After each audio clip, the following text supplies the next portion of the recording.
Hi everyone. Come on in, have a seat, make yourself comfortable. My name is Michel and I'm the director of the FOFA Gallery. I'm delighted to welcome you all here tonight for the event Nation to Nation at 30. Thank you all for coming on a Friday night on weekends. I'm impressed. I'll begin by acknowledging that Concordia University is located on unceded Indigenous lands. The Kanien'kehá Nation is recognized as the custodians of the lands and waters on which we gather today. Montreal is historically known as a gathering place for many First Nations, and today is home to a diverse population of Indigenous and other peoples. We respect the continued connections with the past, present, and future in our ongoing relationships with Indigenous and other peoples within Montreal. For the FOFA Gallery, this means an ongoing work in protecting and preserving the land and thinking about how we do that through our work. And for me, this also means acknowledging the many Indigenous artists, curators, writers, and activists that I've been fortunate enough to work with and learn from. So the event tonight is being co-presented with the Indigenous Futures Research Center and the Concordia Research Chair in Computational Media and the Indigenous Future Imaginary. And I'd like to extend a warm thank you to all of you for helping make this event possible. And thanks as well to the team from the CDA for all the technical support. There's lots of people working behind the scenes to make this up and running. Our discussion tonight will take place in English, and I think it'll last around an hour. We'll see how we go. And we'll save time for questions at the very end. Questions in French are absolutely also welcome, and we can provide on-the-spot translation if that's required. Some other little housekeeping notes. There's gender-inclusive and accessible washrooms. If you go out the door to the right, those are next to security, and there's water fountains up there as well, if you need. I think those are my intro notes, but without further ado, I'm going to introduce Proulx, hand things over to him. Mikhel is the one who proposed this event for the FOFA Gallery and has done the coordination and curation, putting this panel discussion together. And then he will introduce the speakers and kind of kick things off for us. On a personal note, I have been hearing Mikhel talk about his research and Nation to Nation for, years now, as I watched, sort of had a front row seat on his PhD research at various moments in our friendship. So it's especially nice to be presenting this panel here. And getting to do this kind of deeper dive into a history that I've heard about but want to know more. So Michel Proulx is a settler art historian. He is the Fonds de Recherche du Québec, Société et Culture postdoctoral fellow at the Vulnerable Media Lab at Queen's University.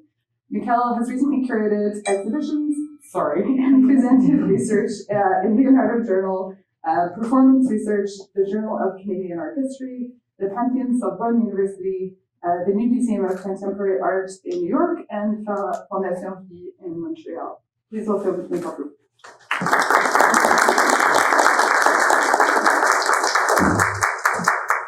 Hi everyone. Thank you all for being here. I'm just thrilled and honored to invite you all here, welcome you all here, and be here with these four fabulous presenters. We are assembled, of course, to discuss and appreciate the artist-run curatorial collective Nation to Nation. And I'm terribly pleased to have some of the founding members of the collective, some very informed and keen scholars to join the discussion with us, who I'll introduce momentarily. As Nicole has told you, many people made today possible, and so some huge thanks go to the teams of our co-sponsors, FOFA Gallery and Proulx, and to the Indigenous Futures Research Center and its co-directors, Jason Edward-Lewis and Anna Claus. Both of these teams of people have been told dream to work with, like MBA students should come study your teams. So thank you for all making this happen.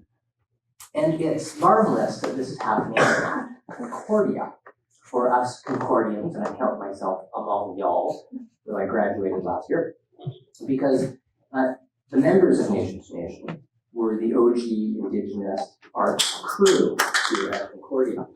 Its founding members, Ryan Rice and Skawennati, who are with us, and Eric Robertson, who can't join us tonight, were all recent studio art grads when they founded this artist collective 30 years ago this year. And so tonight we're going to hear about their innovative art exhibitions, performances, and screenings. Nation to Nation, and this might be a polemical point, so feel free to disagree with me, is, I think, not adequately acknowledged within contemporary Canadian art history. And I say this knowing that Nation to Nation is deeply appreciated by the many artists, writers, performers, curators, and audiences that were supported by the collective. And so I share this rather daunting slide as evidence for this. These are all of the contributors that I've been able to find anyway. I'll be with my pen listening to our speakers to amend this list, who took part in Nation to Nation's activities starting in 1994.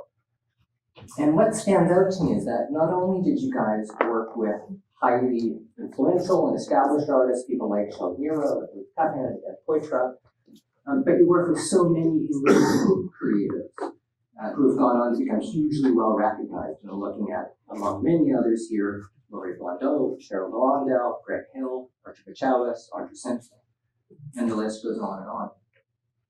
Nation to Nation supported some really important opportunities for these artists and had a hugely significant role in shaping the discourse and the audience for contemporary Indigenous art here in Canada and beyond. The collective had a truly innovative, inclusive, amorphous membership structure that I think we'll hear something about.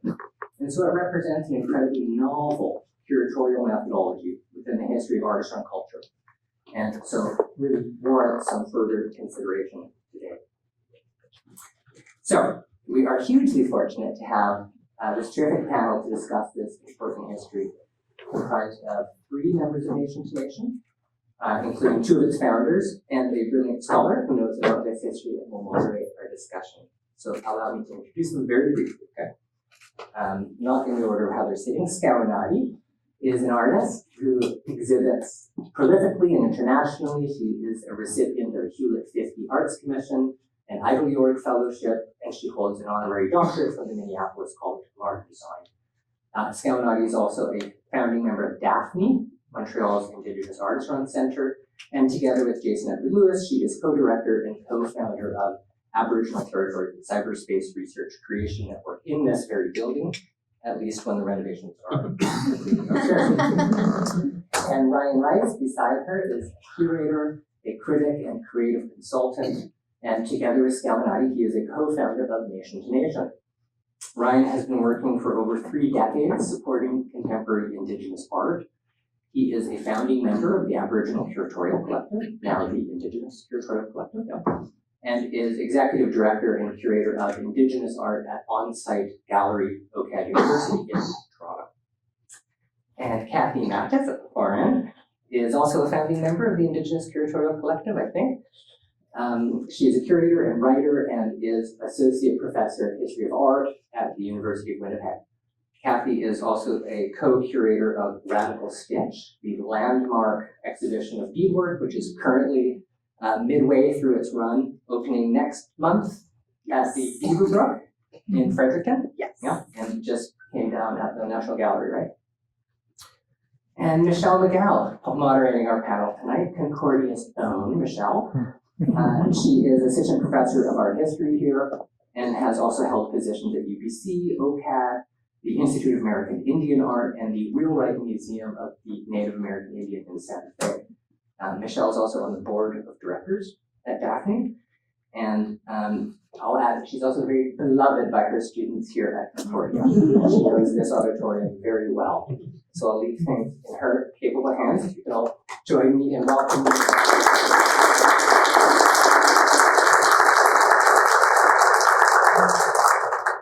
So we won't begin the karaoke just yet. I just want to point out how very, very important this group of people are in terms of thinking about Indigenous art history here in Canada. And I think that it's no coincidence that here at Concordia we are celebrating 50th anniversary, and one of the things that I think is often lacking is the recognition of Indigenous people to its history.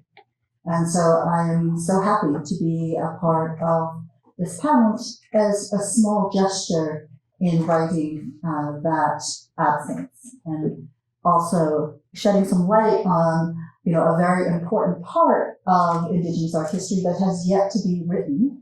And one of the important things, with all of you here is, we are witnessing this moment. And, part of the idea of witnessing is not only passive activity, but it's also an active activity for you to think and take away what is being shared with you tonight through these very talented individuals who have and continue to contribute to an Indigenous art history. I also want to begin with, thinking about the beginnings of Nation to Nation. And if Ryan and Skawennati, you could talk a little bit about being here at Concordia, but then how Nation to Nation came about.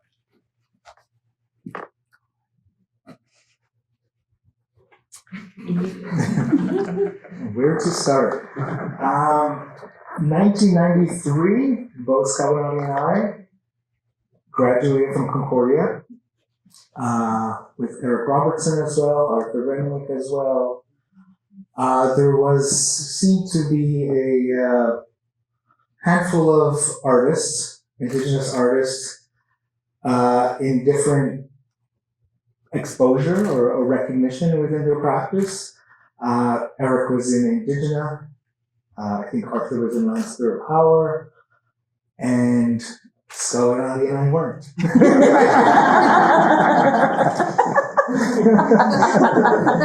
Part 2 is coming, I'm sure. So, you graduate, you go to art school. What do I do next? How do I sustain a practice? I think I got a grant to have a studio at one of the printmaking studios here that I never went to. And the year before we graduated was when Skawennati and I first met. Even though we're both from Kahnawà, we never met each other. We've heard of each other. And we finally met through the First Nations Concordia group that was both, academic support and social, and political. And political, yeah, social political came around during the Oka incident that people were, getting together. So there was a nice group of people who were active at the time here. There was a building on Bishop or Mackay. Office on Mackay. Tayage Alfred was the director at the time. So there's I think it was called the Assembly of First Nations at first. So that was, mirroring, it was the Assembly of First Nations Concordia, mirroring the Assembly of First Nations national group, but not at all affiliated. And I think that's why we changed the name to First Nations Concordia right around 93 or 94. But we, Gerald or Dayage was not the director of that. It was separate. What happened during the time we were there, and it is all a little unclear to me, but the Concordia Council on First Nations Education started to form. And he wasn't the director either, but Gail Balaskakis and he were both instrumental, I think, in it coming. Anyway, he was always around. We were all in the building together. All of us, all these groups, they just put us together in our little reserve in Concordia. And we loved it. Yeah. Yeah, so we started getting to know each other. We started getting to know each other's practice. And we also experienced sort of the lack of hospitality in Montreal within the art system, within the cultural institution. So Indigenous art at the time wasn't really being seen aside from around the 350th anniversary of Montreal, where there was a rise, there always is a rise in terms of recognition. And there was some mobilization by some artists in Montreal that were looking to get together to start a group. And I think one of the things that a lot about us is that we sort of took things in our own hands and just did it. We found out that there was probably a week before that there was this huge conference in Halifax by SCANA, which is the Society of Canadian Native Artists of Native Ancestry. So they are pre-Nature's Nation, they're pre-Indigenous Territorial Collective. So there was a governing body, a lobbying body of artists who were trying to get recognized, and Indigenous and Land Spirit Power were sort of like the epitome of the work that they did. So there was this conference that we found out about, and we're like, let's go. So we just jumped in the car and went, and we ended up in Rustigouche. We went the wrong way. But there we met Daphne OJ, Carl Dean, Edward Putchett, we met Ella Jonge. Mike McDonald was there, Joan Cardinal Schubert, Cathy. Cathy Charles Leary, Cathy No. Martin. Yes. Yeah, so it was a big conference, and we have to thank Dana Williams, who sort of took us under his wing and made sure that we were registered because we didn't have money to register. I don't remember that part. Yeah. So Dana Williams was also part of SCANA and was doing some territorial work in Montreal. And I'm going to interrupt you for a second. So Dana, I met at a bar. We played a lot of pool together and drank a lot of beer. And he was an artist. And I think he was in one of those shows, or both of them. He was like, people were, I wasn't actually feeling like I was in the art world yet at all. I didn't even really know this stuff, but somehow I did know that Dana was like gonna be a big artist, And I think he also felt that or knew that or wanted that. Because this is what you were talking about when he had that meeting. He wanted to start a Native art group in Montreal. And he had a meeting in his apartment. And I was there, and Arthur and Eric were there, and a few other people, I can't recall right now, and you weren't there. But yeah, the big thing that I think you're mentioning or getting at here is that we weren't going to do anything until there was money. So he wanted to find money, grants or whatever. And I don't know if I reported this to you, but you were like, let's just do it. And that's what we did. And that's the cool thing that I think he was like, we're not going to wait till someone else tells us we can do it or till we have the money. Let's just jump in the car and go. Let's just put up a show. I got thumbtacks, let's put it on the wall and invite people. And that's what we did. And it was cool. It was fun.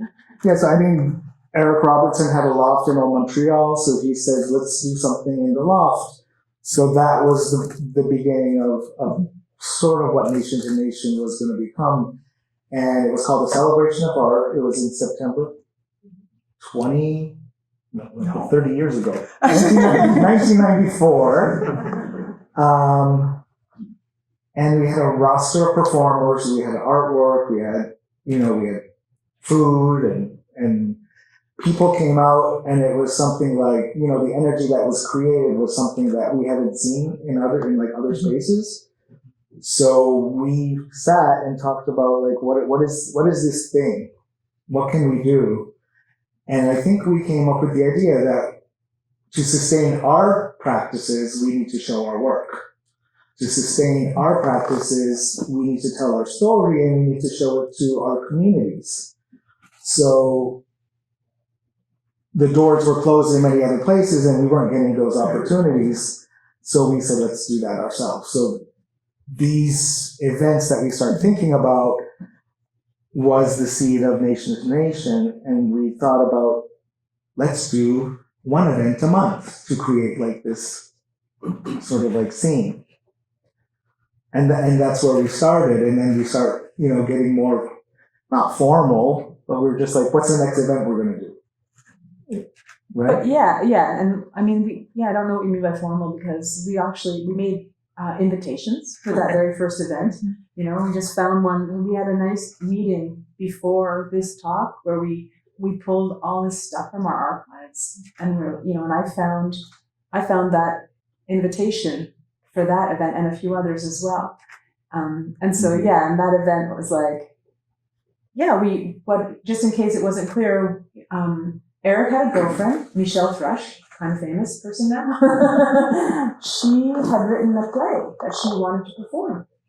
And so I think that was a big motivator in Eric wanting to do this. Like, wanting to, give his loft. And there was like, so we had an event.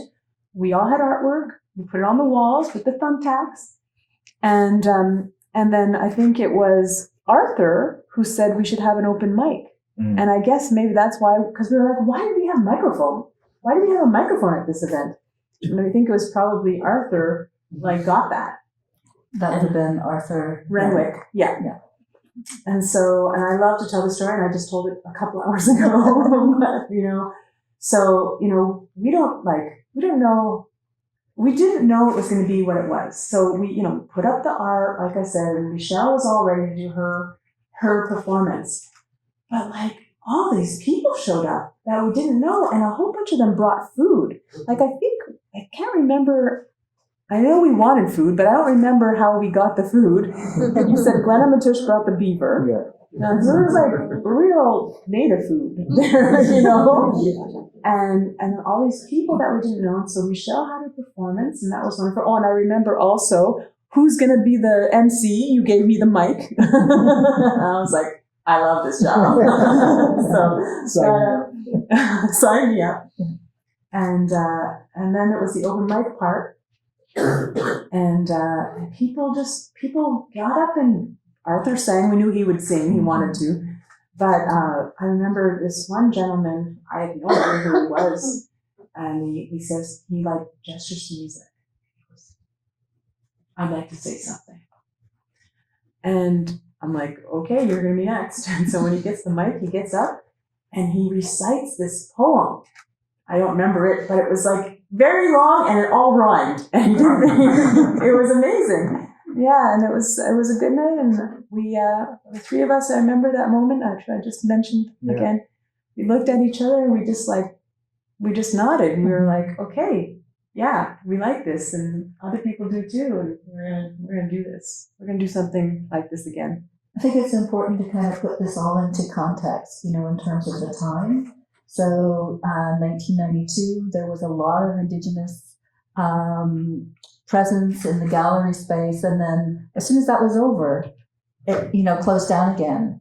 And so I remember reading that one of the things that you shared was there wasn't a lot of opportunities, and so it was like grassroots movement in terms of creating those opportunities because the institutions had closed the doors again.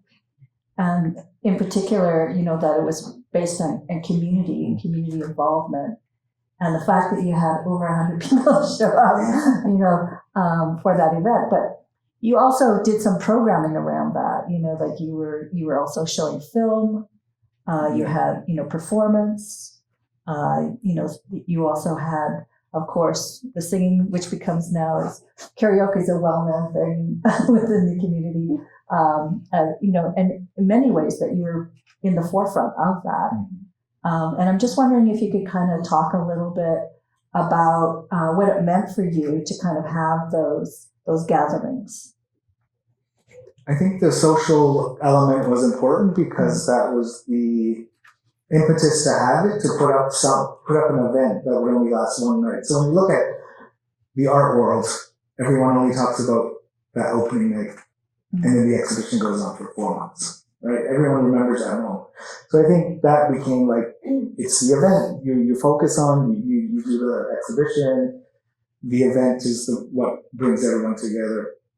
So I think that social element was really important, and thinking about those aspects of how do you get people interested in art and talk about art and look at art was to be hospitable and make people feel welcome coming into a space that was family, cousins, friends, fans, and that would catch them onto understanding the type of art that we were doing.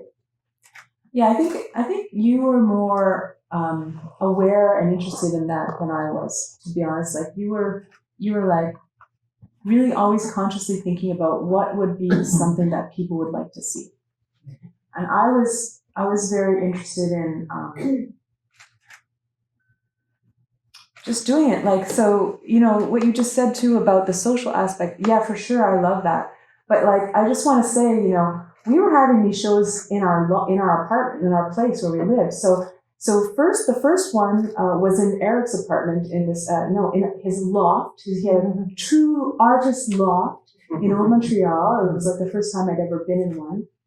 And then we got a loft, the three of us. And it was like this incredible space, like just like in the movies, right? Like that's how it seemed to me.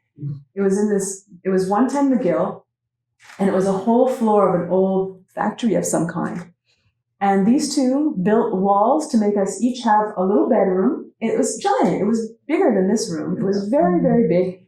I remember my cousin from New York, it had an elevator that opened up into it. So we got into the elevator, just telling this tiny side story. My cousin from New York came in and he was like, he couldn't believe the size of it. He's like, I could ride a bike in here.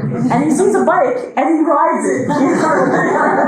You know, that's how big it was. And so we were like, we have this space. We can do this. But we wouldn't have put it on, like, we wouldn't have lived in our gallery. That just didn't seem like a thing that was never even on the table, you know. I also want to tell you that my mom, so that elevator, it wasn't like, you know, the elevators here, it was like that, great thing. Like that. Yeah, and my mom had the first time for her to see the place, and I'm so excited about it. I thought it was the coolest place ever. And she gets into this elevator, and she hates it, and she's like, you bring your children up in a palace and look what they choose. Just to give you another perspective. Yeah. But we turned it into a palace. I think so. Yeah. Cathy, you were a student here. You finished your bachelor's degree, and then you went on to do a master's degree, and this is all around the same time. Yeah, so I came here fall of 1995 to be a visiting student from the University of Winnipeg, which was a more European, Western focused program at the time. And I wanted contemporary art and I wanted Indigenous art, and there was like one class being offered. I ignored that in Brandon, Manitoba, 2 hours away from where I was living. There was a full program. So I was like, I gotta go to Montreal, Mom, to learn Indigenous art history. So I came here, was a visiting student, and then was invited into the Masters of Art History program. And that's how I came across. I think I was at the opening in the loft, I'm assuming, for Native Love. And I just remember, I remember meeting them really clearly the first time. But I remember going in, and it was just, you know, for myself, coming from Manitoba and coming to Montreal as a Michif person, I felt kind of lost. It's very, very different from Winnipeg, and it's like you're just looking for your people, and it was just like walking into this space and going, you know, and then like having to be a part of this, right? I think was the goal. And then, yeah, when I was doing my master's here, I think that's early on we met. They had me doing some sort of like cultural thing. Like, I don't know if it was orientation week or something. You were over there for some reason. You were already graduated, and I was showing painting or something. And then just to check her out. Okay. That's when you were checking me out. Yeah.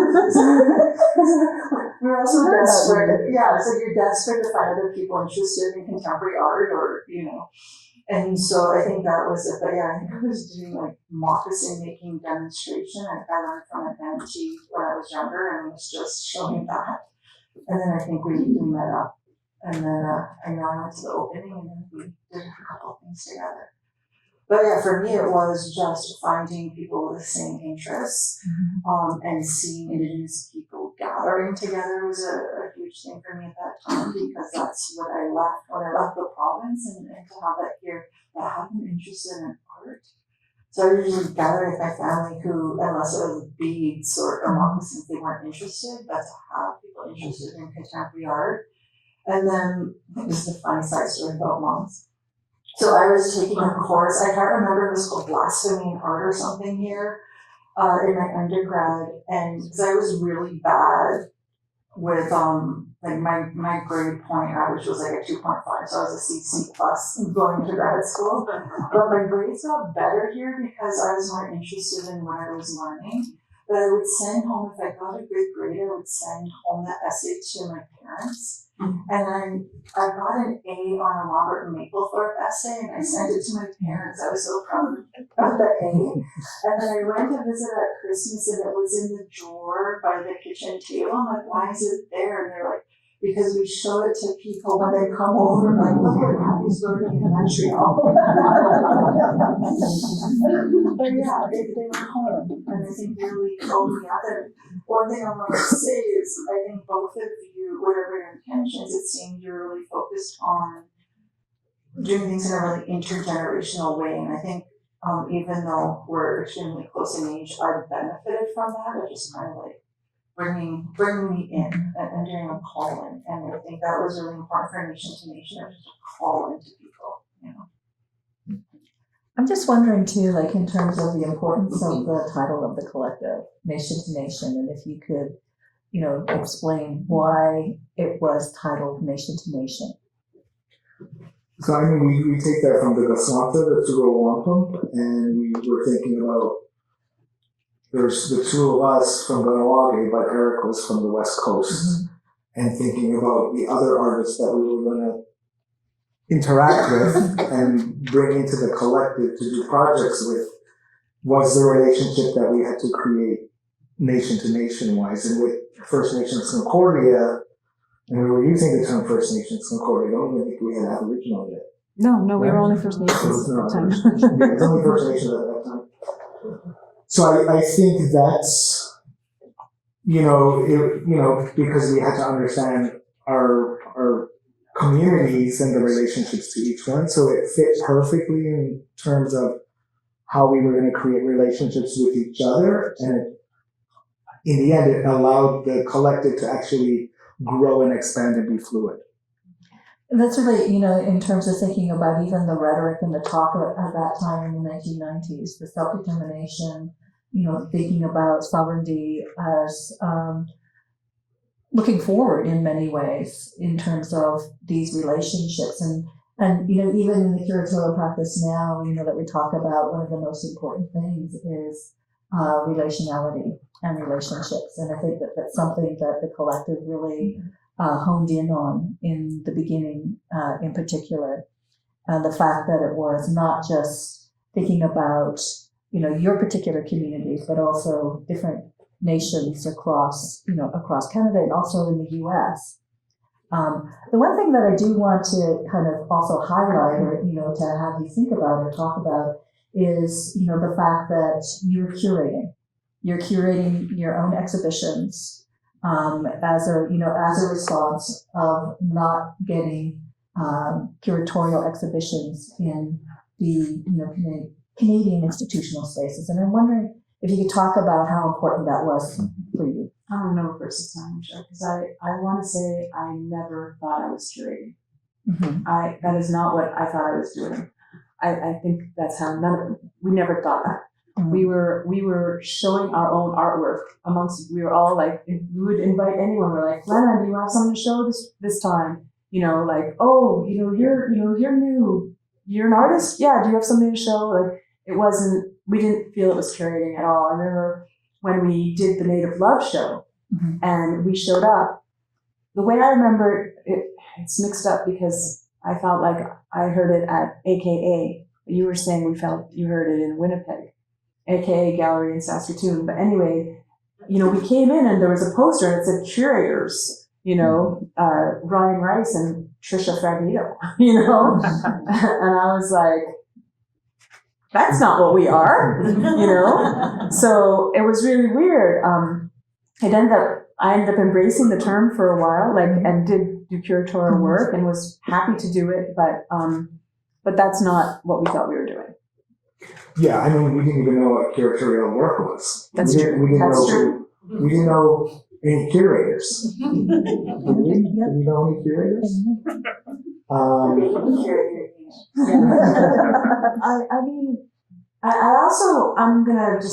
out someone here. Like Cheryl Sim, who is a curator now and an artist, she was there a lot of this time. Yeah. And I actually asked her earlier, like, if there's something that we say wrong, or if there's something you can add, just shout out. I'll toss you the mic.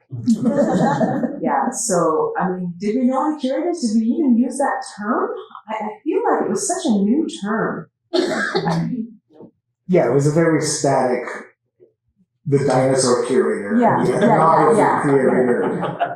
We didn't know art curators. We had, I think Dana Williams was like the first curator we knew. I didn't even think of him as a curator. What exhibition did he do? He did the show at Alexis Neon, the Sim Crew show with the catalog. I remember the catalog, but I don't remember the show. Yeah, so I mean that work fell into our lap. Like a lot of work falls into Indigenous people's laps, right? So yeah, we didn't think of ourselves in that role, and I think people named us that, and then people tried to diminish you from being that role because there was hierarchies in that system, and they're like, you're not a curator, you don't have the degree.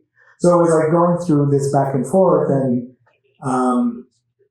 I mean, it shifted. Native Love made a big shift in my career as an artist, where am I an artist, or do I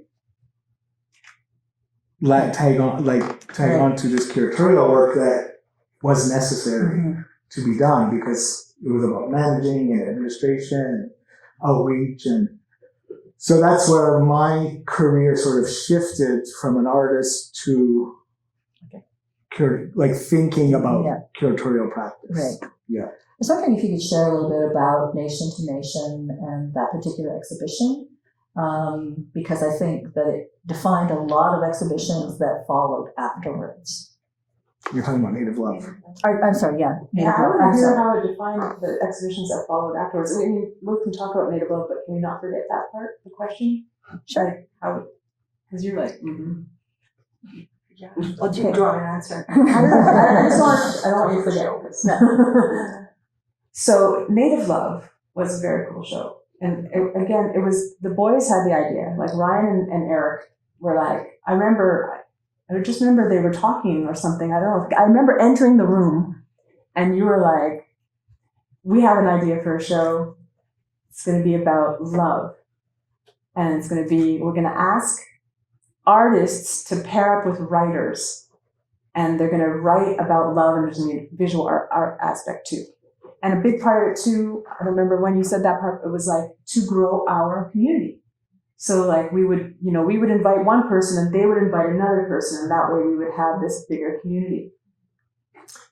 Yeah, and Native Love failed, actually, because we were looking at it from a local perspective, and everyone in all the artists we reached out to in Montreal kind of rejected the idea.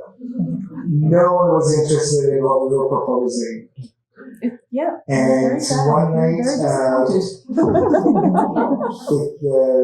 Paul Smith, who was the curator at the Smithsonian, was at Obro for a visiting residency. I invited him for a talk. I was working at Obro at the time.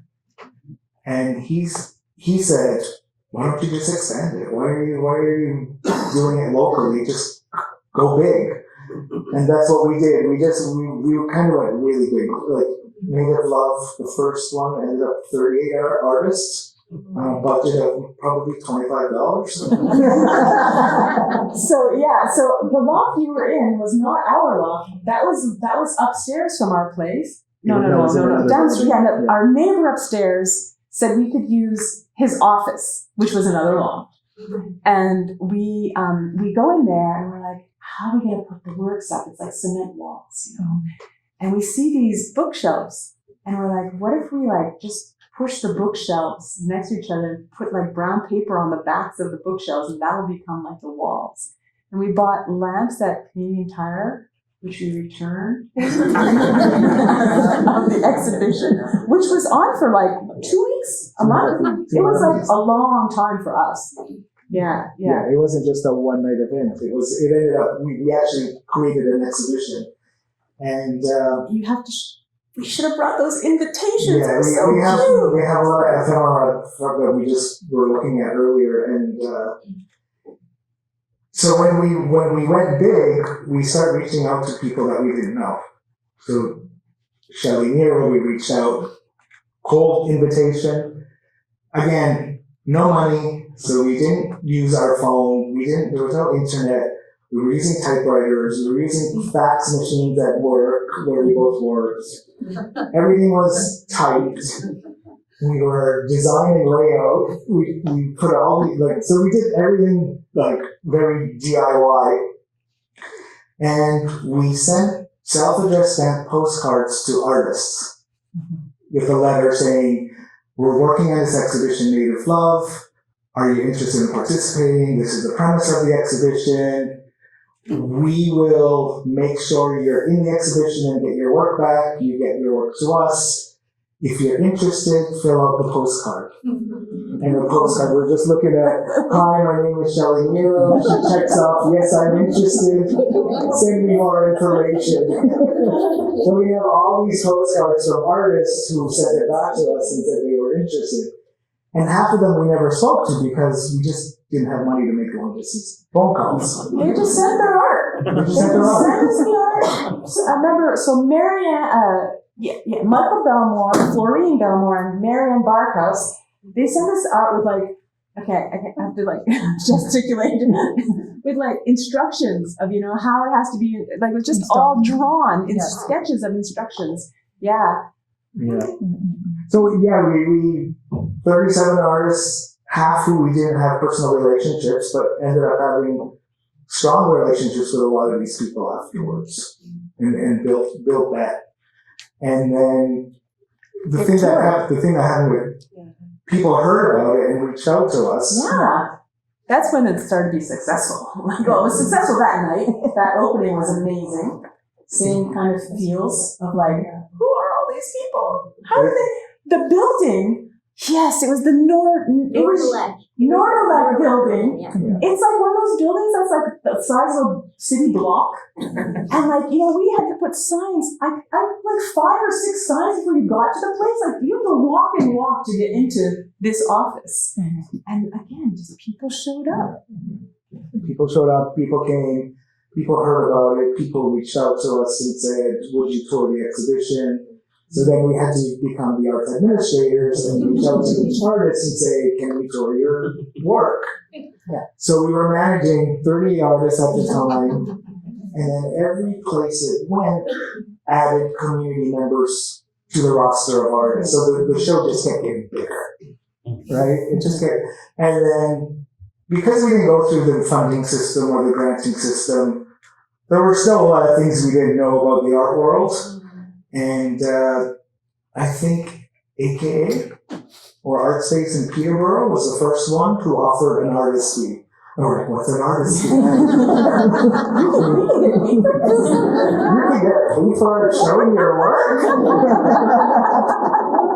So the artist fee was $500 divided by 37 artists. Each artist got $20. And it started from there. So every tour, I think the artist fee increased. They went to Open Space in Victoria, they went to AKA in Regina. Yeah. Did they go to Regina? Yeah, it's urban. Yeah. I just don't remember the money part. I don't remember increasing, I can't remember how much or enough.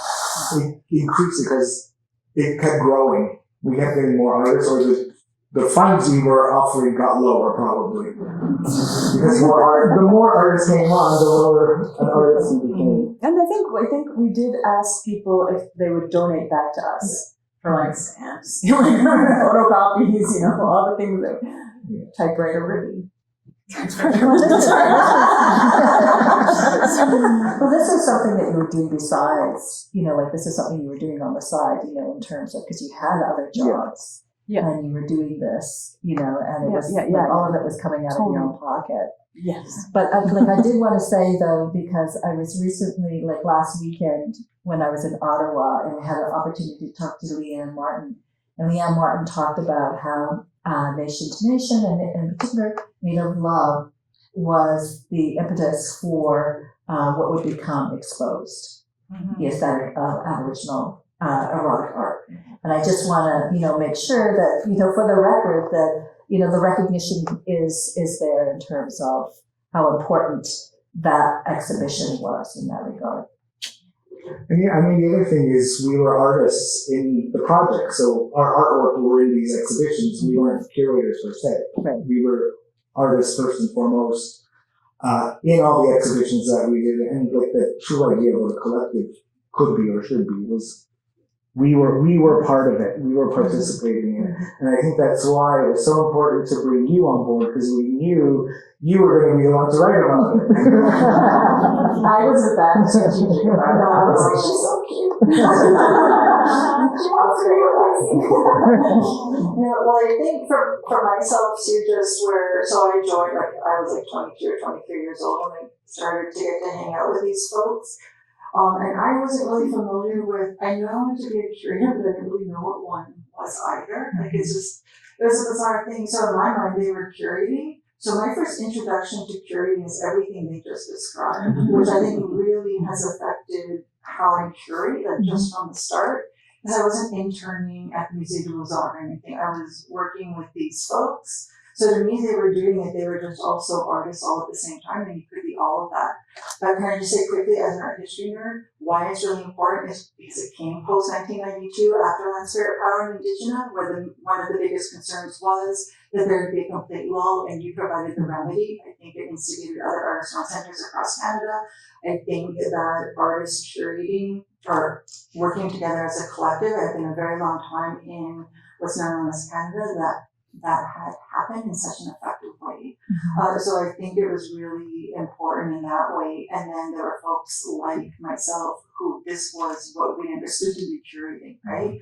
So it's like for some of us, it was, because I think so much about how you engage and value community and kin, that was at the center of Nation to Nation. So it taught me, I think, to do the same thing, and the importance of DIY, right? So I just wanted to throw that out for Native Love. That was huge. I also want to mention that Urban Shaman Gallery, which for many years was in this basement, and it was free and it was cold.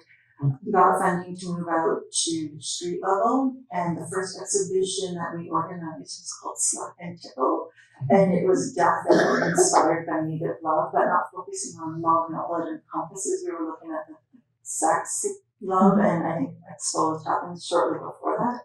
So I think it did, there was freedom that it gave, but it just challenged what people understood. And I think I began curating out of that, because I was curating. And then by that time, you knew curators and you were working with Gavin Hewlett, and like you had these connections, and then you two got me introduced to Cheryl Sim. So I ended up being an assistant curator for Cheryl Sim at Gallery Oberoi, and an internship there, and just kind of, and their food and gathering was really important. So I think that also kind of festered or percolated with me. So yeah, but that's why I needed all of those reasons and more. When I teach about it now, that's what it was. It was remedy, but it also was moving us all forward in a good way, you know. Also, thinking of forward thinking and stuff like that, Tattoo Nation, and especially when we think of in terms of the revitalization of tattooing within the Indigenous community. And I wonder if you could talk a little bit about that particular exhibition and His idea.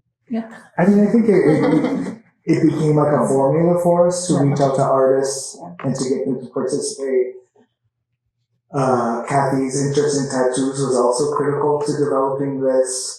And this was an event. This was a one-night moment, and we were looking at reappropriating back Indigenous artwork that was very popular on Johnny Depp's shoulder. Like everyone had the Indian tattoos. So we were like, what would Indigenous artists be creating as tattoos? And we've seen the selection today for the first time in since 1997? 1997, yeah. And we were like, we enjoyed looking at them. We too bad we don't have them here, but there was probably about 50 different types of tattoos designed. And one of the things was we wanted to use it as a moment to sort of, like an educational moment where tattoos are, there's care being taken, there's hygiene issues it wasn't the seedy, sailor type of thing that we were looking at. We were looking at how could these traditions be revitalized, right? And how could we revitalize them with artwork by Indigenous artists rather than just going to a flash catalog or whatever. And we went through that process where it became performative as well, because both Cathy and I got tattoos that night. So it allowed the audience to come talk to us while we were being tattooed. It was my first time. It was my second. That's why I had just got my first tattoo on my stomach. And I think it was really like sitting with me. But yeah, it was like, we were kind of cool in that moment, right? Because you had all these people coming in and we were getting these tattoos, and then people could buy photocopies of the tattoos and get them put on their body after. And then there were the hygiene issues, so we couldn't have food, and food was important to Nation to Nation. So I think I went out and bought suckers and pop, and that was allowed in the tattoo shop. And then there were photographers, and it was just like this really great moment. In every picture, we had lollipops. We had What were we doing? Was it for the pain or the tattoo? Or what were we doing? We needed food. We needed to offer something that would go in the mouth, I guess. And the thing with the DIY, you went to IKEA and you bought easels and then brought them back too. So we put, I don't know, crystal board or whatever, but we did that, and then you took down the easels, and both of you were doing the easels, and I didn't have a finance degree, so I didn't help out. Like, I really wasn't a helper in that way, so you were putting it together, and then you brought them back. But you did write the essay, and you were so right about that. Yeah. You were so right that we needed people to write about what we were doing. And you often saw these things that I feel sometimes like, don't worry, I played my part and all, but sometimes I felt like really like so naive or so new, like just like listening to him and Eric, they seemed like they knew what they were doing more than me, I felt. One of the funniest moments of Made of Love was, so we get this huge loft in the middle of kind of nowhere. It's Griffintown now, right? Point St. Charles. Point St. Charles. So people had to get there, people had to find it. Every time we visited was during the day. Our event was at night. There was no lights. Hence the lamps. Hence the lamps at Canadian Tire. We're like, how do we show the artwork? Because the artworks became very important because they were commissioned pieces that were made specifically for the exhibition. Right. So I recently visited the Mikhel, and they're showing Nero's piece from Made of Love in the Mikhel collection, right? So it's like, you see where things end up, like Lori Gondo's Cosmo Squad, that's where it started from. There's a Cut Hand's first film was in Made of Love. Was that her first film? She was 13 years old. Yeah. So there were a lot of things that, because of it wasn't just, this was actually commissioned works that were being created specifically for the show. So it was it had a different significance in terms of like the work that we were presenting. Right. So you basically were actually curating, in terms of having, like a curatorial statement and then selecting and having the works commissioned in order to do that. And I think it's really interesting because even, the process that you employed in, curation is, a really good example of, this notion or this idea of how we curate in contemporary times as Indigenous people, community, collaboration, consultation, food. And I think that's really important to recognize how this contributes to the ongoing process of what we now refer to as an Indigenous curatorial practice. And it's continually evolving, through Cathy's work, and, that we continue to add components to it, and revise and rethink, this whole process. But you guys were doing it, in the 1990s. Yeah, we were doing it in real time without the technology. Like, we really, except today, we're at the cusp of every technological moment with projects we worked on, because we started, there was no internet, so we had to send mail. And then We didn't know, we were missing the internet. We were missing it. We were like, yeah, man. And then came cyber powwow. Like, Yeah. that was a whole other, like, it was funny because Cathy said to me, she's like, Skawennati was talking about it, but I had no idea what she was talking about.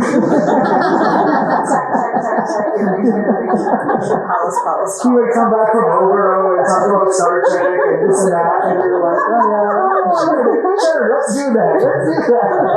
So that one I did.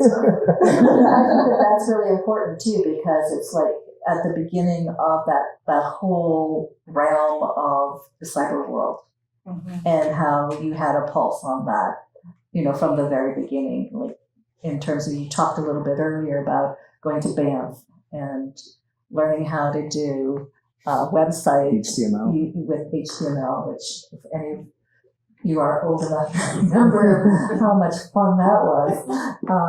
But yeah, I wonder if you could just talk a little bit about, cyber powwow. I guess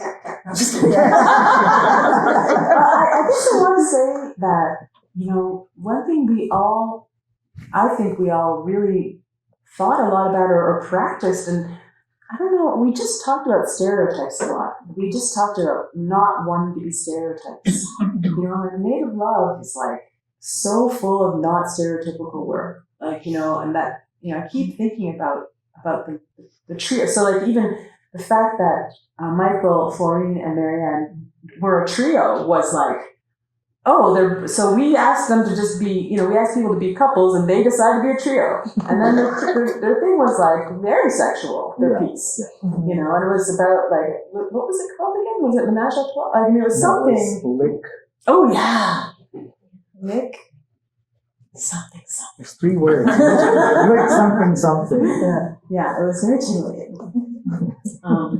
And so I wanted to say that because like, I think, we were always, that was my thing with cyber power. That was one of the big things. It wasn't like, this is technology and you have to be part of it. That was there. Mm-hmm. But it was also like, there was a question at that time. There was a question going on is if you're,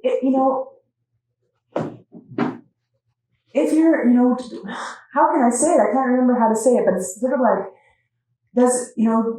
is your artwork native because you're native, or is it native because it like has feathers and leather and feather that rhymes, in it?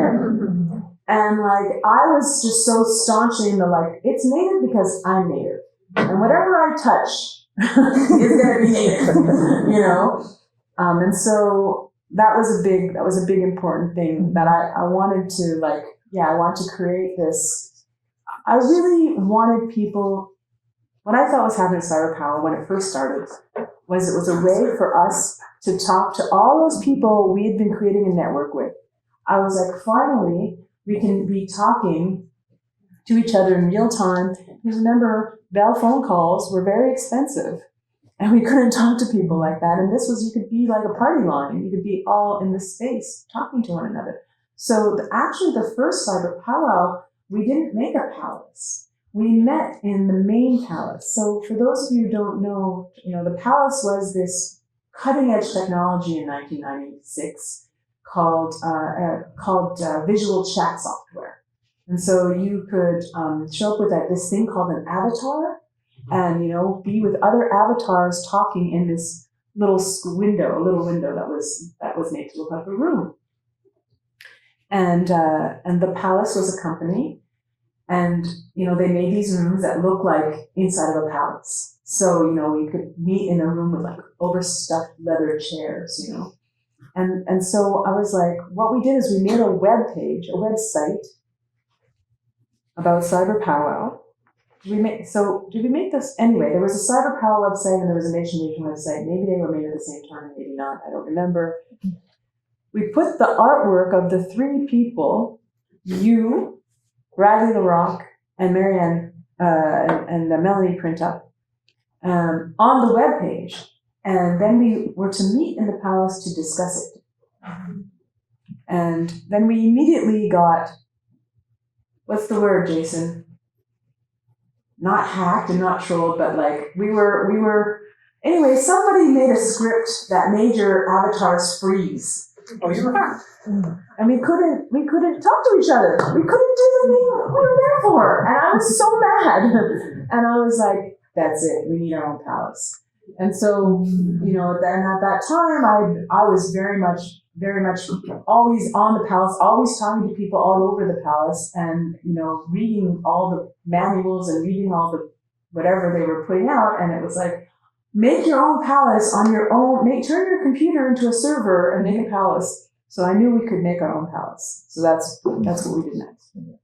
Did I answer the question though? What I love is through time, then there were events held for Cyber Palace too, right? And just thinking about it and my own lived experience, like Cyber Palace was probably my third powwow in my whole life because I'm a military kid, so I wasn't raised around my family who participated in powwow. So it was like literally I went to 2 powwows before that in person, and my third was Cyber Powwow. So if you think about that, that's a big deal. So for me, it was such about gathering, like it was such a gathering site, and it was new and tricky for me. But what Nation did was have different events, and you had people host them wherever they were living, right? So I was living where I live now, which is Spruce Woods, Manitoba, which is like I'm rural, like I live in rural Manitoba, but 20 minutes from Brandon, where there's an art gallery called the Art Gallery Southwestern Manitoba.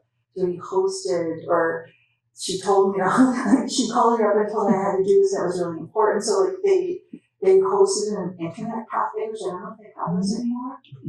You could smoke in the internet cafe too, and they had this big spread. Like, you have to have food. There has to be food at this. So they got this big spread, and someone came and documented it, and then someone had to come and help me like set it up, because I was like, I don't know what to do with the palace.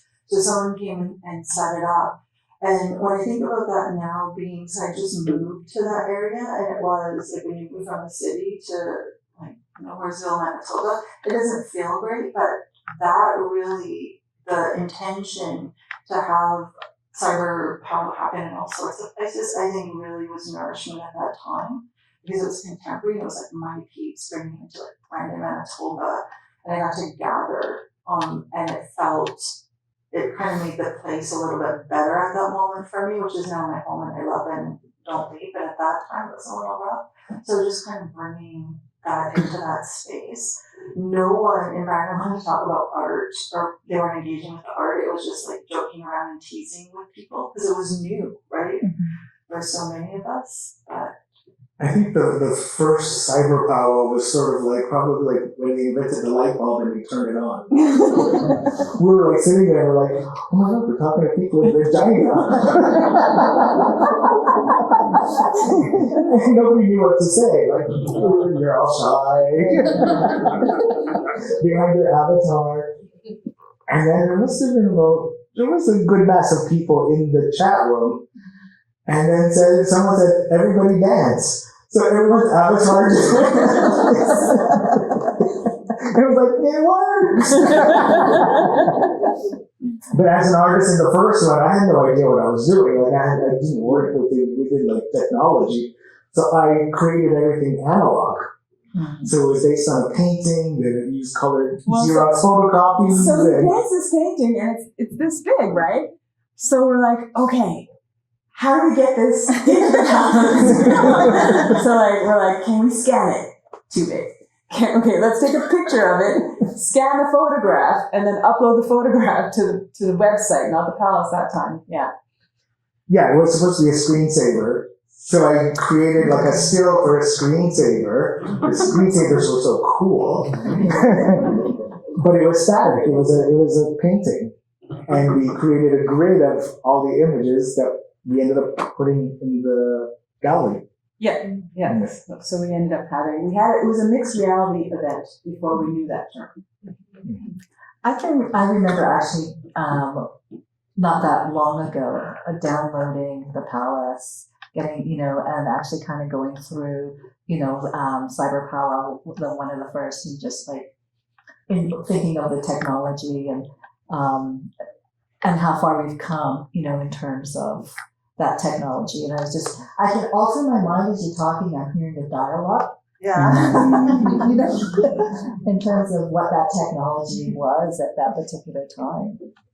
But there was, there's been, some writing about that, in terms of some of the beginnings of, an Indigenous presence in those spaces and how important that was. Anthony Kendall wrote an article about it, a great article that was in a good magazine. I can't remember which one. Yeah. Fuse. Yeah, I can't remember. And then of course Mikhel has written about it. Mm-hmm. Black Flash, yeah, that's right. Yeah, it was really great because it was so ignored. Cyber power was so ignored by the rest of the world, when in fact it was one of the first online galleries on the internet, and definitely the first Indigenous pretty much anything on the internet. And so I feel, Michel, honestly, it's you almost single-handedly brought that history forward and corrected, in a way, a wrong, if you will, because, so at that time there was a list that's now an organization called Rhizome. And just name like an internet art person from the 90s, and they were around and they didn't give a shit about cyber power, And then Rhizome, now a year ago, has asked me to be on their board because they're like, we ignored you 30 years ago. Can we fix that? So I was like, yeah, let's see what can happen. I think that, in terms of thinking of, those, that's only 3 examples, like the nation to nation, the collective itself, the native love, Tattoo Nation, Cyber Powwow, and thinking of how those were, always kind of ahead of their time in so many ways.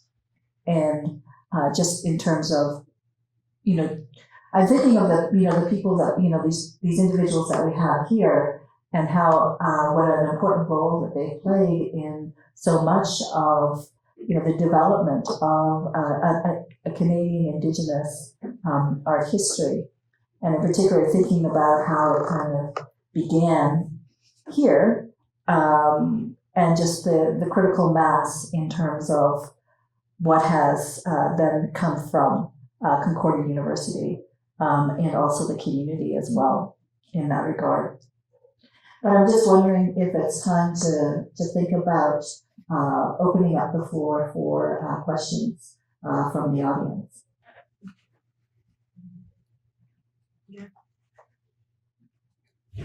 Good. Is this on? No, we just turn it off. Okay, so this one. Is this working? Yeah, it's working. Okay. So I can run around the mic, and like I said, folks have questions in French, happy to translate.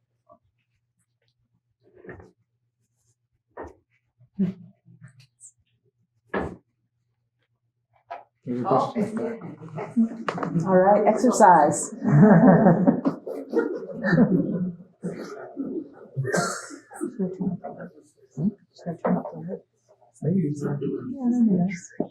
Thank you so much for this amazing discussion. I had just a little question, really. Were you in the work that you did with Nation to Nation focusing on Canadian Indigenous artists, or were you looking at artists outside of Canada as well? Was Canada-US border, for example, was a bit of an arbitrary or imaginary line? Yeah, we weren't border, we ignored the border through the teachings of Nation to Nation, through the Santa, so it was about the relationships across nations. So quite a few artists we brought in from the US and also Australia. There was some people from Australia that participated across the board of the bigger projects. Yeah. But yeah, our network was basically North America and Australia. Yeah.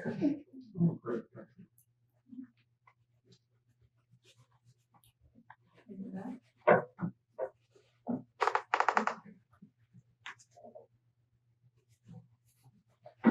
Yeah, thank you for all the great stories. When you're talking about nation to nation, Michelle made a good point, which was that you're working other jobs as well. in the early days. How did you partition your time, but I guess more importantly, like your brain space, into working on this huge, interesting project, but then also having like a normal job that you're trying to, I guess, focus on? I think I didn't have a job anymore at that time.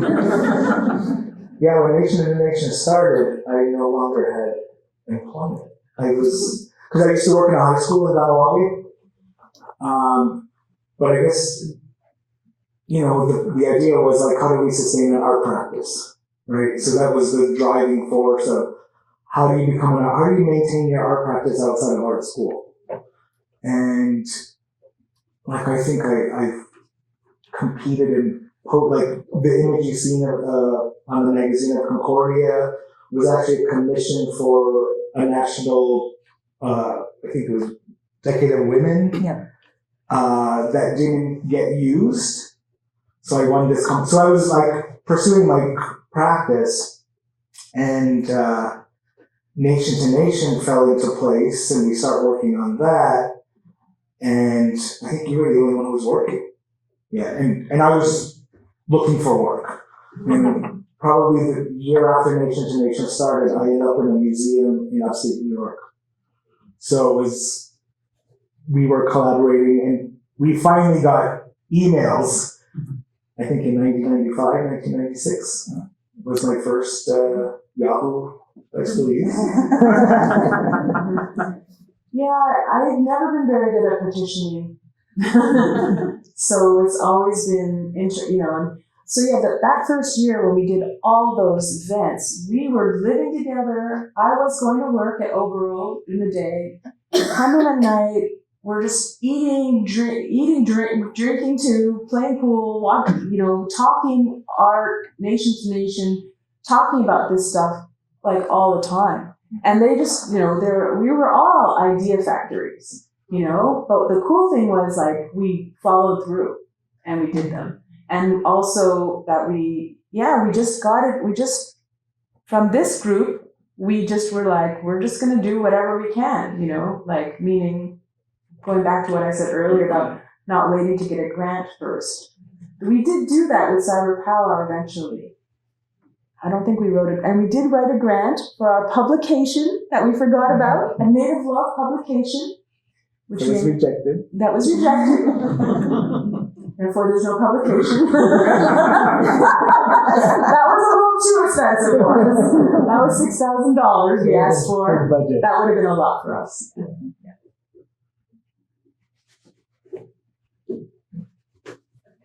I'm up here, so I'm going to do this one first. Kanien'kehá, Musée. It's so interesting to hear you speak about that.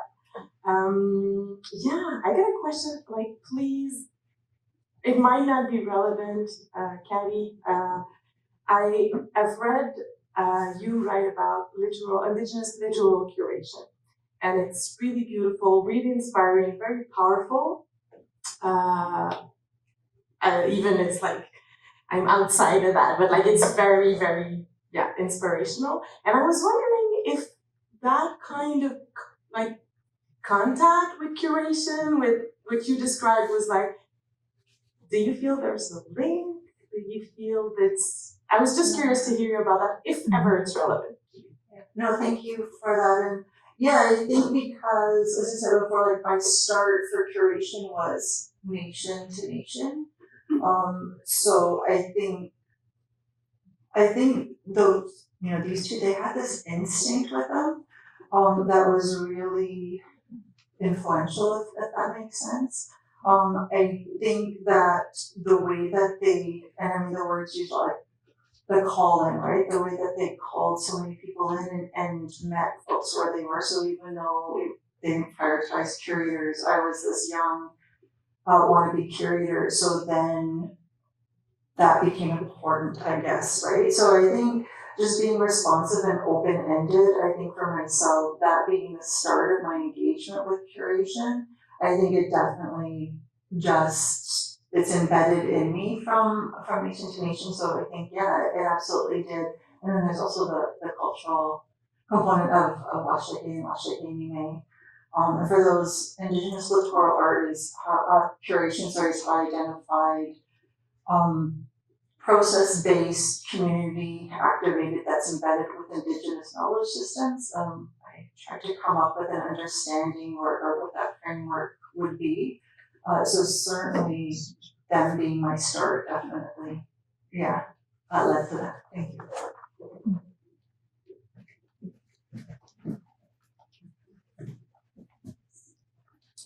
Thank you guys all for being here and for sharing. I want to say, first of all, happy anniversary. I was wondering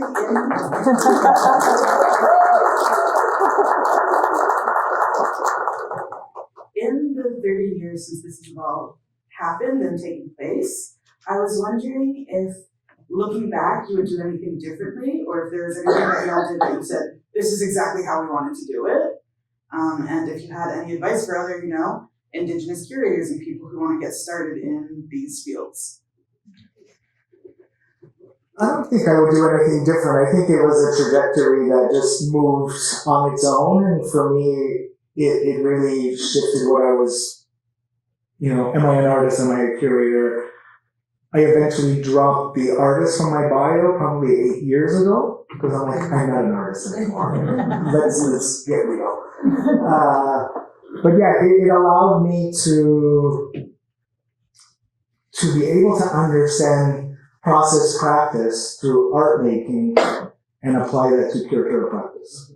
So I was trained as a printmaker here at Concordia, and the process I work through within curatorial practice is all through like a printmaker's lens, because you know the outcome and then you have to get there through certain steps. And those certain steps, if you fuck it up, it's not a good thing, but there's ways to recover, right? So I always, the art training and the art foundation is critical to my curatorial practice. For any young people out there, or young curators, emerging curators, build your resume, you can do things on your own. Keep applying for grants. It's like going to Vegas. You don't know when you're going to hit it. Because there's somebody different reading your application every time, so you don't know when you're going to hit it. You're not always going to get it. Apply for things. Read a Kimbo. Apply to the calls. You don't know. I'm still applying to stuff. Like, I did the Buena Vista biennial. I had to apply to that. Right? No one's coming and say, here's a big show for you to do.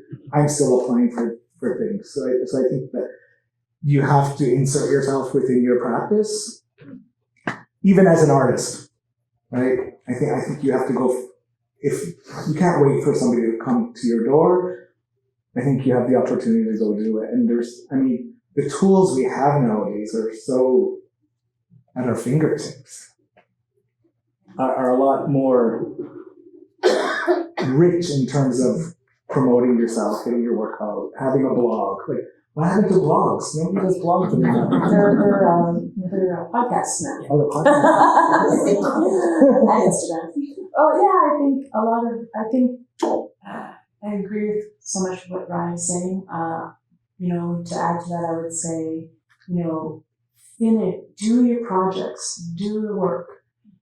Like, it does take a lot of work, but throw yourself into it. I mean, if you're passionate about it, like, do it, and if you're not, like, do something else, because it's the passion that's going to sustain you, because you are going to be rejected in these things that you apply for, and there's just going to be so many challenges. There's going to be challenges. People are not going to like your art. You're not going to like your art. Some days, you're like, what was I thinking? You're like, or why am I so stupid? I'm a terrible artist. Like, I still feel that way almost with every piece I make. I have to, that's my process, which I don't like at all, but it's there. And I think, that's really, even it's just the work. So what, the applying, like, we didn't apply for grants first. So, it's interesting to hear him say apply, but there's so much more out there now, But even when you don't get the grant, try to do the project if you can, And and I think when you're young, one thing that's really different, and maybe you were asking about this earlier about partitioning time and stuff, is like, so when you're in school, it's really hard, you're quite busy, and well, anyway, what I'm trying to say is, you're actually never going to have more time than now. Life just keeps getting busier, your relationships grow and grow, you gain more friends, you gain partners, you gain sometimes children or parents or people you have to take care of, and you actually have less time, so like, take that, take the time you have now, carve out the space, and do it.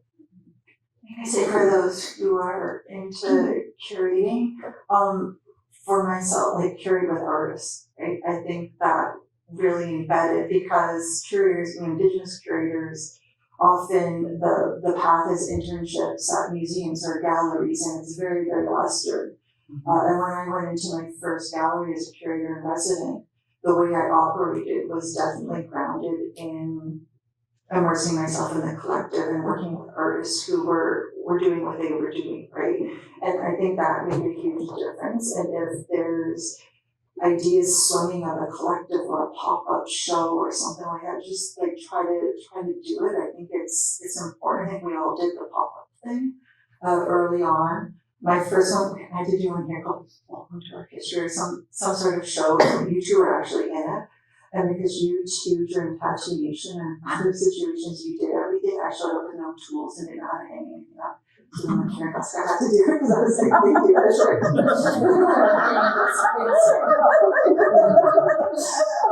So definitely think of this collective value, the grassroots, is what I would say. And sometimes it's easy to deviate and go for those larger projects, but do those too. But I think really, how do you want to be grounded and how do you want to move forward? Because the Western art milieu still isn't really that excited about all of us. Like they are, but they aren't, right? So when you enter those spaces, how do you want to enter? And for me, I feel like I was really grounded by family and kin and by artists, So I think that's what I would say going forward. And also for those who are into curating, write, write everything. Because you can put your writing in all sorts of places now, like do that, my first published writing was for Tattoo Nation, but it ended up on the website, and that counted. When I applied for some of my first grants, remember you had to have 3 things each of something, so I needed 3 publications, and that was like the first, right? So something that was really about learning and engaging and being part of community, it literally helped me get my first grants too. So yeah, that's what I would say. Just, they were fearless, as was Eric, like just be fearless, the best of your ability, but also taking care of yourself, which I think you also really showed the importance of that when I was young. Because when you're a student, it's easy not to, right? The other thing I would just add is pay attention to the spaces out there. Like, find the spaces that you think, this is where I want to work, this is where I want to show, they're doing really good, interesting programming, it aligns with what I'm thinking. Like, the minute you go into a place that's not doing that, it's a bad relationship, and it's not going to be good. So go in the city, find these spaces, look at them, go to openings, see how they, what the reputations are, and find your way in. Like, I think we had a good relationship with Overall because Skawennati worked there, and it gave us an opportunity to understand how a gallery worked versus the ones that weren't working like in the same manner as us. So that was a good grounding for us to have in terms of the relationship that Overall had with Nations Nation as well. And they had a big table, because I interned there, because they showed me an internship there, and then they had a big table, so a lot of my internship was about hosting, which if you didn't read my PhD, that's a huge central part. And they have me at all these events. I had to always cook the food in that, and every part of my family, and it was so hard. I burned rice for an event, and that's what I learned how to deal with burning rice. But I think overall valued gathering and presence and care, I know what I was was there, so part of my internship was just hanging out and reading magazines. Like, they didn't want me to archive the magazines, they just wanted me to read the magazines, right? And at that time, I thought I needed to be doing more, but I would just sit there with coffee and read, and that was my internship, you know? So I think that relationship helped for when I got to go intern. But the table, I don't know if this, a big quilting table, that was love. Like, that was decolonial love for me, that table, if that makes sense. I think that's a really good point, or, you know, for us to kind of say our thanks for coming and sharing, you know, your stories and the history with us, and what a great pleasure it was to have this gathering and to bring you here to share with our community. Like I said, you know, this very, very important part of Indigenous art history, but it's also a much larger part of, you know, Canadian art history as well. So I would like to thank you, and thank you for taking the time and spending the evening with us. And before anyone comes, I want to say a few things. You could just to say Kanien'kehá to the FOFA gallery, Kanien'kehá to Mikhel, so much for all that you've been doing for years now. You know, Kanien'kehá, Mister. It's been great.